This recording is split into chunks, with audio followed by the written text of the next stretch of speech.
Pharmaceutical company को लेकर आपने खास तौर पर जिक्र किया और बताया कि कैसे इंपोर्ट ड्यूटी चीन से जो रॉ मटेरियल पहले हम दूसरे मुल्क से लेते थे, लेकिन अब हिंदुस्तान एक ऐसी स्थिति में है जिसमें वॉल्यूम और वैल्यू दोनों में हम बहुत बड़े एक स्टेक होल्डर हैं फार्मास्यूटिकल इंडस्ट्री में।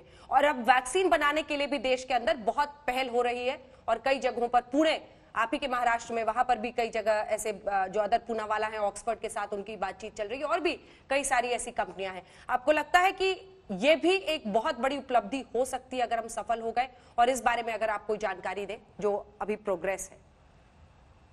देखिए अंजना जी, मैं तो मानता हूं कि व्यक्तित्व की और नेतृत्व की कसौटी संघर्ष में होती है, संकटों में होती है। और मैं बहुत पहले जब स्टूडेंट लीडर था तब मैंने अपने जीवन की शुरुआत की, हारती थी तो मुझे मेरे मित्र कहते थे कि तुम अच्छे हो पर ये पार्टी को कोई फ्यूचर नहीं है, तुम पार्टी बदलो। तो मैंने कहा मैं पार्टी तो नहीं बदलूंगा, जो होगा सो होगा। तब मुझसे मुझे किताब दी थी, वो रिचर्ड निक्सन की ऑटोबायोग्राफी थी और उसमें लिखा था बहुत सुंदर उन्होंने, क्योंकि वाटरगेट के कारण वो संकट में थे। उसमें उन्होंने कहा था कि the man is not finished when he is defeated but he is finished when he quits. युद्ध भूमि पर हारने के बाद कोई समाप्त नहीं होता, जब युद्ध भूमि छोड़कर भागता है तो समाप्त होता है। संकटों से ही सॉल्यूशन निकलते हैं, समस्याओं से ही अपॉर्चुनिटी पैदा होती है। और हिंदुस्तानियों में एक काबिलियत है, ये देखो, innovation, entrepreneurship, science, technology, research, skilled and experiences, we name it as a knowledge and conversion of knowledge into wealth is the future. हमारे में क्षमता है। पीपीई किट नहीं थी, हमारे एमएसएमई ने इतनी पीपीई किट तैयार की कि अब मैंने आज सिर्फ कहा कि भाई आप लेना है तो लो, नहीं तो हमको एक्सपोर्ट करने दो। मास्क नहीं थे, M25 का मास्क छोड़कर इतने मास्क तैयार हुए महिलाओं ने घर घर। सैनिटाइजर 1200 रुपये लीटर का था, 160 रुपये लीटर पे आ गया, इतना प्रोडक्शन बढ़ा। तो मुझे क्या लगता है कि हमारे में काबिलियत है, क्षमता है, टेक्नोलॉजी हमारे पास है। अगर नहीं होगी तो हम लोग अपग्रेडेशन ऑफ टेक्नोलॉजी करेंगे।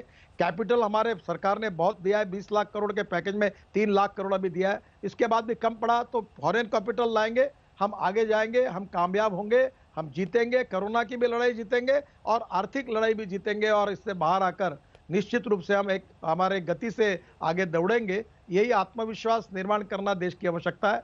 प्रधानमंत्री जी ने भी किया है और हम सब लोग भी कर रहे हैं। हमारी जीत होगी, यही मेरा विश्वास है। साहिल जोशी मुंबई से हमारे साथ हैं नितिन जी, और वो कुछ सवाल आपसे पूछेंगे हमारे सहयोगी। साहिल, आप पूछ सकते हैं सवाल।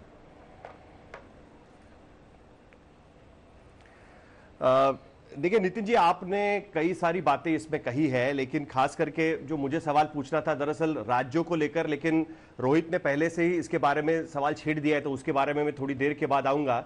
लेकिन मेरा सवाल आपके ही क्षेत्र से जुड़ा हुआ है, खास करके जो एमएसएमई का सेक्टर है, वहां पर काम करने वाले जो लोग हैं, आप कह रहे हैं कि उनको रोजगार मिले, उसकी पूरी तरीके से कोशिश रहेगी। लेकिन लग ये रहा है कि कोविड के सिचुएशन का एक तरीके से फायदा उठाते हुए कुछ राज्य सरकार लेबर लॉज को चेंज करने की स्थिति में है। यूपी सरकार ने चेंज किया है, उसके साथ साथ कई राज्यों ने उनके नंबर ऑफ आवर्स बढ़ा दिए हैं काम करने के। अजीम प्रेम जी जैसे लोग कहते हैं कि ये गलत फायदा उठाने की कोशिश हो रही है। आप क्या कहेंगे, एमएसएमई के मंत्री होने के नाते आप इस पर, आपकी क्या भूमिका रहेगी? देखिए, इस समय देश की सबसे बड़ी आवश्यकता है कि हमारे देश में फॉरेन इन्वेस्टमेंट आए। और इसलिए पहली बात यह है कि एक तरफ आप ही लोग कहते हैं चर्चा करके कि ये इंडोनेशिया में जा रहा, फलाना वियतनाम में जा रहा, फिर वो वहाँ जा रहा, पर भारत में नहीं आ रहे।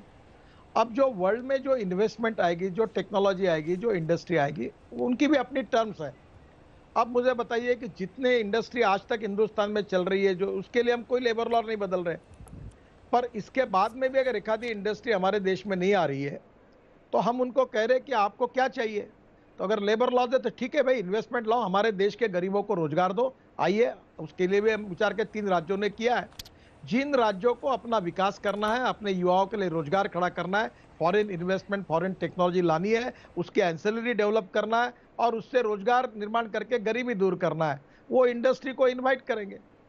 और जिनको अगर इसमें नहीं लाना है तो वो उनका निर्णय, फेडरल गवर्नमेंट का स्ट्रक्चर है, इसमें कुछ सरकार ने निर्णय किया, कुछ सरकार ने नहीं किया, ये चॉइस सबके साथ है।